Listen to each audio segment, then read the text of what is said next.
And what we are seeing, the conversation politically speaking, is BBI, BBI, BBI. And we also saw what happened when the BBI went to Mandera. To Garissa. What ails the northern part of Kenya is security. We've seen what's happening with our teachers. We've seen also what's happening between Somalia and Kenya. What is BBI going to do? How is BBI going to fix the security issues that we are seeing? And more specifically, because it's affecting our north region Kenyans, how will that fix that? How is that a solution? I think one of the 9 pillars of the BBI is security, and Kenyans must discuss how to strengthen security, especially in areas that have been marred by insecurity in the past. And you've said correctly, when we had BBI in Garissa, I think security was a big part of that conversation, and just how to beef up security. And my worry with what is happening in Mandera, is that with that kind of confusion, then Al-Shabaab gets, space to prepare and to attack. And I think, as Honorable Nyokabi has said, it's not simple, it's complex.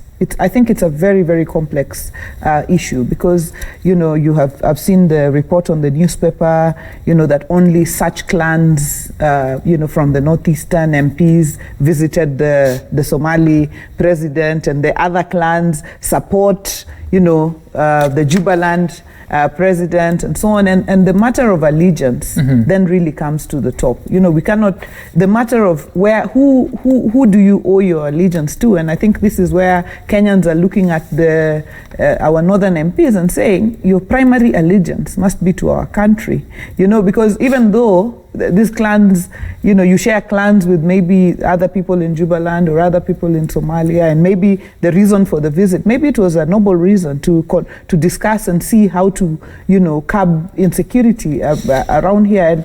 But at the end of the day, what we want to be assured of is our leaders in that part of the country. And because of the sensitivity of the matters, I think even the government is really counting on the leadership, to give information that protects the country. So if we again start owing allegiance to external parties and saying, I protect this person because, they are my clan on the other side, and I do not protect this person because they are not my clan on the other side, then we are treading on very, very difficult, very, very sensitive ground as far as that is concerned. But what I want to say is, I hope that our security forces have this in control, and I'm sure they do, and we are putting all our hope in them, and we are calling on our leaders, please, let's support the security agencies without necessarily leaning on different sides. And this is where we needed a joint.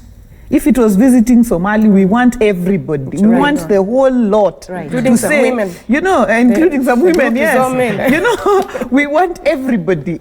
Despite clans, despite those, we want everybody to show the same face, saying, we raise the Kenyan flag, we support the Kenyan flag.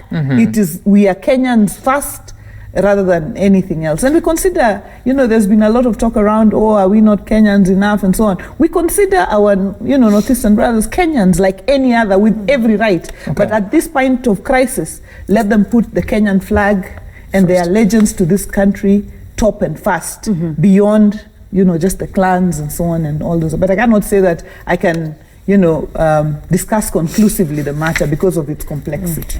All right, it's talking of the visit by the members of parliament. There's a story on page 10 of the Daily Nation that 11 MPs who secretly traveled to Somalia set no fate today, and they might be investigated for breaching privileges bestowed on them as state officers, and if lucky, they will be pardoned.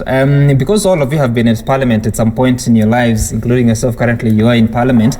I mean, what is supposed to be the procedure if you want to travel to a foreign country? I think if you're traveling and you're going to, especially if you're going to miss sittings, then it's important to notify. Actually, it is expected that you notify the speaker. But if you're traveling again privately on your own business, you can, and it's not affecting parliamentary days, you can actually go. But I think what is more important about this issue is you are traveling to meet a head of state of another country. You're not just going like to visit your aunt who lives in Dubai. I mean, that you can just go and visit your aunt and come back. But you're traveling to visit the head of state.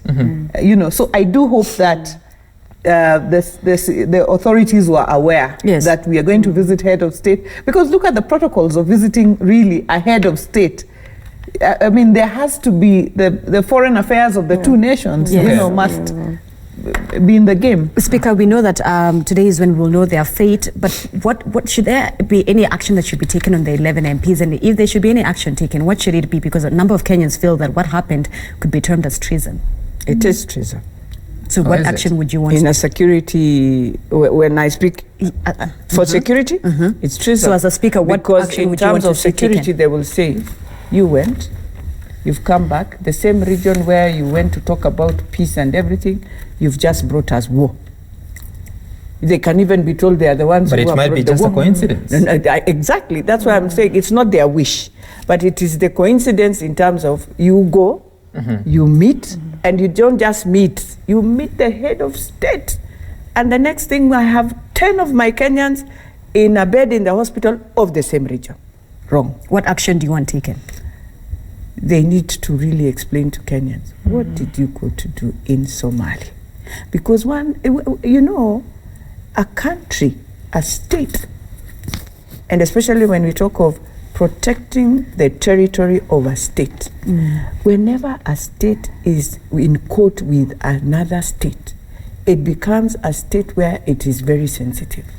You know very well, we are in court because of the issue of the oil that we have been fighting in terms of the boundaries. Right. And at this time is where you cautiously try and see what is best for both countries. Therefore, if there's anything you would want to do, if they had gone a trip to meet the MPs or something, you know, nobody would be questioning. But you met the head of state who maybe the president has been taking a while, and they've been trying their best to manage the process. So therefore, the most important thing is they need to really explain why, and was it wrong to just inform Foreign Affairs? What about if you went and you were bombed? Don't you think it would have also come back to us? Right. Because that is a country. It would have been war straight away. Because 8 MPs dead, 11 MPs dead.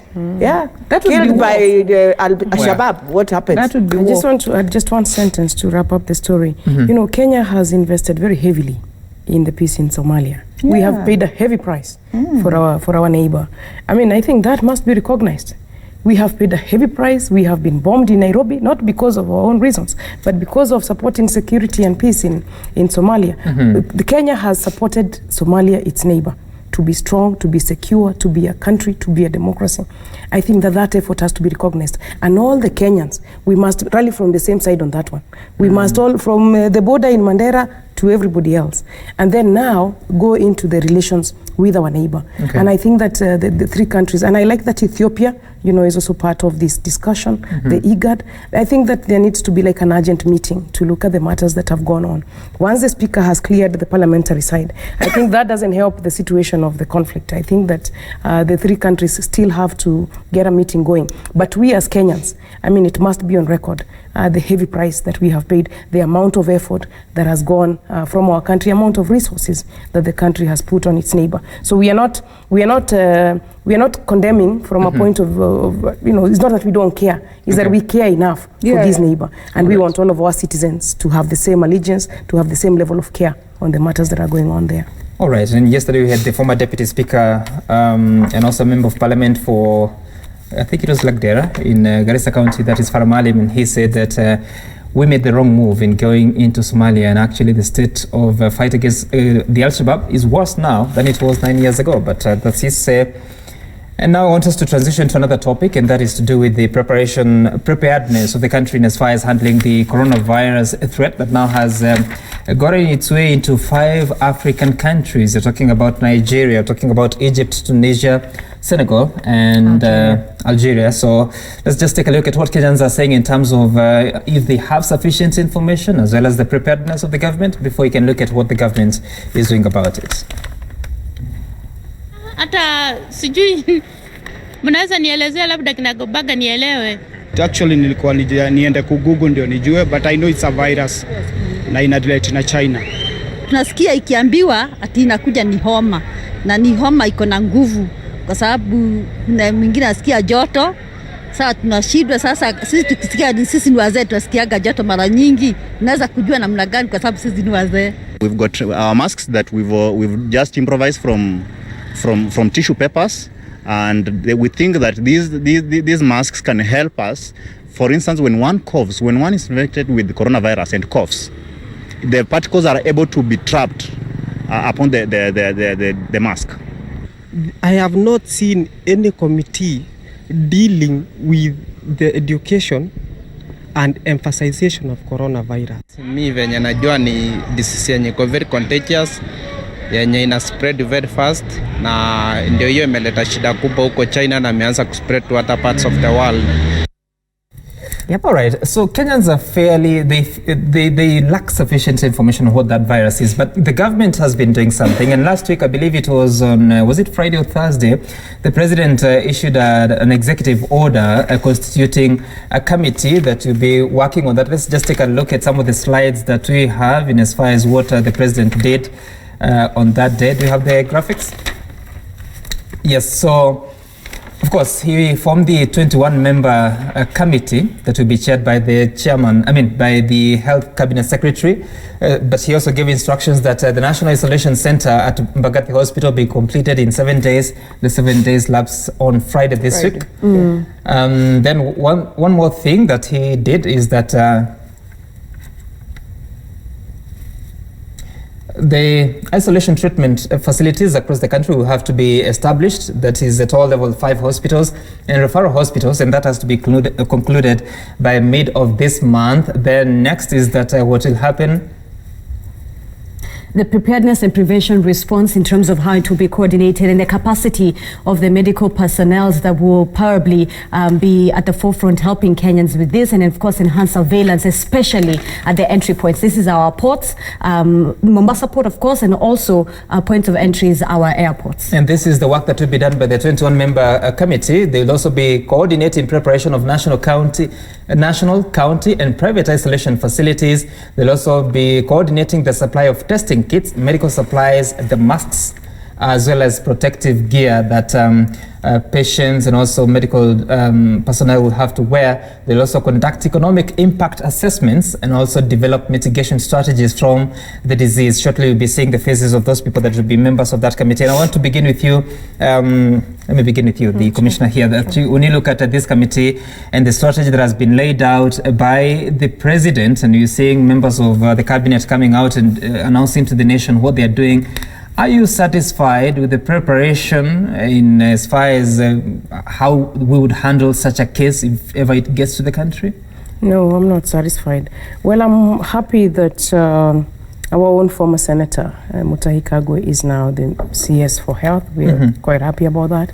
And his nickname is actually chairman. You know, he's a really terrific chairman on many things. And I'm hoping that he takes this duty very seriously, not just for the coronavirus. Because what will happen to us is that we have weak health systems. So if you put a virus on a weak health system, then you can't stand it.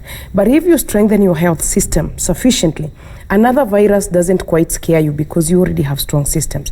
And so that is where, for me, the effort is. I want them to concentrate on corona, and I like the people who've been put on the team. But I also want the Minister for Finance to really go into strengthening our health systems as a country. And why do I say that? The level 5 hospitals, for example, are already in poor state of operations, as it were, on many other diseases. So if you add isolation to the many other weaknesses that they have, they can't stand very well. So he takes up the issue of level 5, and he already said that as part of his vision. And we've been on a mission with the Honorable Gladys here to strengthen the level 5 hospitals and make sure that they are proper referral hospitals that can handle any sort of emergency and any crisis, and that should help us. How is that going? How is that going? Because when we talked to KMPDU Secretary General, he said that our own facilities, like what you just said, our medical facilities in Kenya, it's weak. So how is that going? Not even that. The amount of time we take on a matter.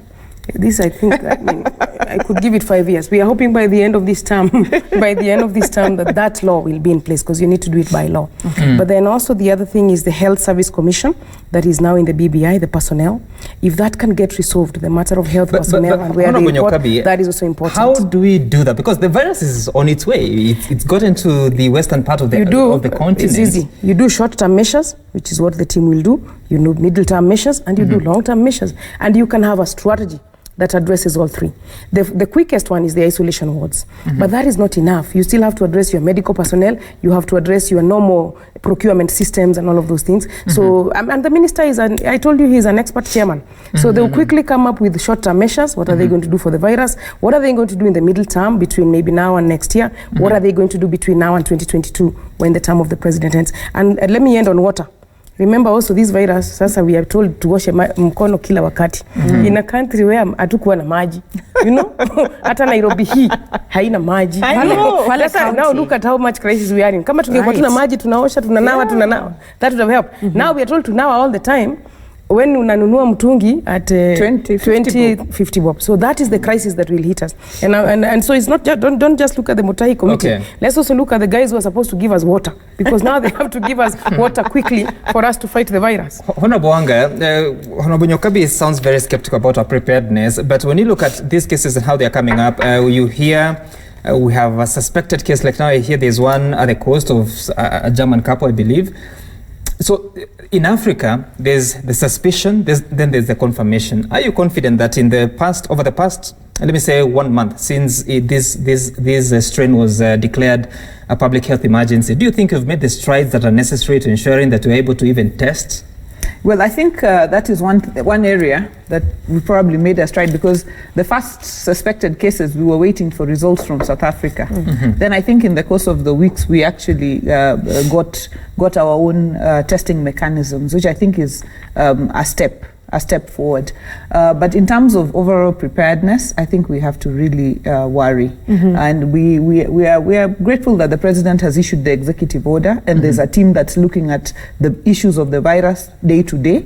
But I think the biggest error was allowing that flight and asking people to self-quarantine when our health systems, as I said, are so weak. Actually, at the moment as we speak, there are places where there are even no doctors in hospitals. They are on strike. I don't know, they've disappeared. So imagine a situation like that, and then we get hit by the virus. I think we would really be struggling. So I think, first of all, apart from just preparing on how we would manage in the event that the virus hits us, the issue of allowing that flight, from the epicenter of the virus to come in, and then asking people to self-quarantine. I think that we must really say was a lapse. Let's pick it up from there. Yeah. Let's talk about the evacuation plea.